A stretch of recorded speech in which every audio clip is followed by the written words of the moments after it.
La plupart des gens ne sont pas tellement geeks, férus de technologie. Alors comment on fait pour renifler une arnaque tout simplement en fait?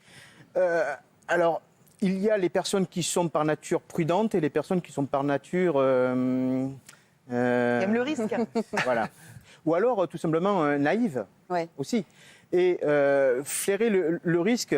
Moi, la meilleure solution que j'ai trouvée, c'est de montrer aux gens à quoi ressemble le loup, pour éviter qu'ils fassent rentrer dans leur bergerie. Parce qu'on a beau leur expliquer comme ça, il faut faire attention, parce que très souvent c'est ça qu'on dit. Vous recevez un email de quelqu'un que vous ne connaissez pas, il faut faire attention. Oui, mais en même temps, il y a des professionnels, même des familles qui reçoivent sans arrêt des mails de personnes, mais des vrais mails, des mails légitimes de personnes qu'elles ne connaissent pas. Et donc, ce n'est pas suffisant. Donc, ce qui est intéressant, c'est d'expliquer aux gens quelle est la mécanique qui est utilisée par les pirates informatiques.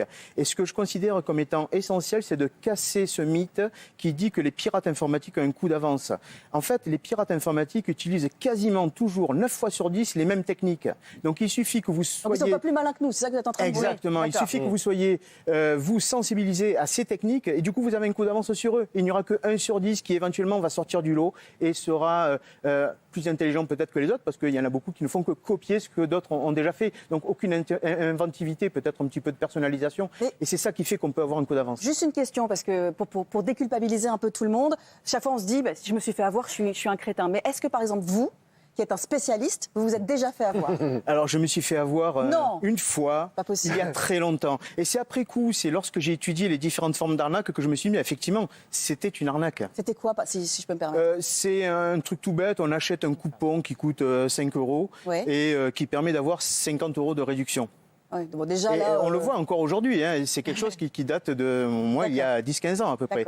Et à la suite de ça, je me suis fait rembourser par la banque, donc je n'ai pas déposé plainte. Et c'est pour ça que les chiffres que vous annonciez tout à l'heure sont complètement différents de ceux que la gendarmerie annonce. C'est 600 000 personnes qui ont porté plainte, donc par rapport à 19 millions de victimes. C'est colossal. Stéphanie.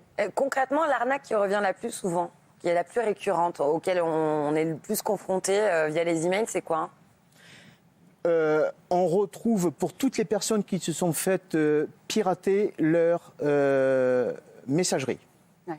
On retrouve le mail qui est envoyé à tous les contacts de cette boîte mail. D'accord. Et le mail, en général, dit vous avez gagné salut, je peux te demander un conseil. Et dans le lot, en fait, si vous êtes fait piéger votre boîte mail, forcément, dans vos contacts, il y a un ami ou une amie, mais du moins il y a vos meilleurs amis qui se trouvent là, dans ces contacts.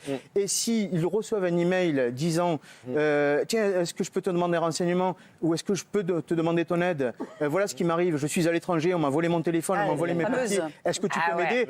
Votre ami, votre meilleur ami, si c'est vraiment votre meilleur ami, donc il y a un bon moyen de le tester aussi, hein, il va donc du coup rentrer dans le jeu du pirate et il va se faire arnaquer. Et ensuite cet ami-là qui a peut-être dépensé 200 ou 300 € pour vous aider, il va venir vous voir en vous disant ah ouais, je me suis fait avoir. Et vous allez lui rembourser.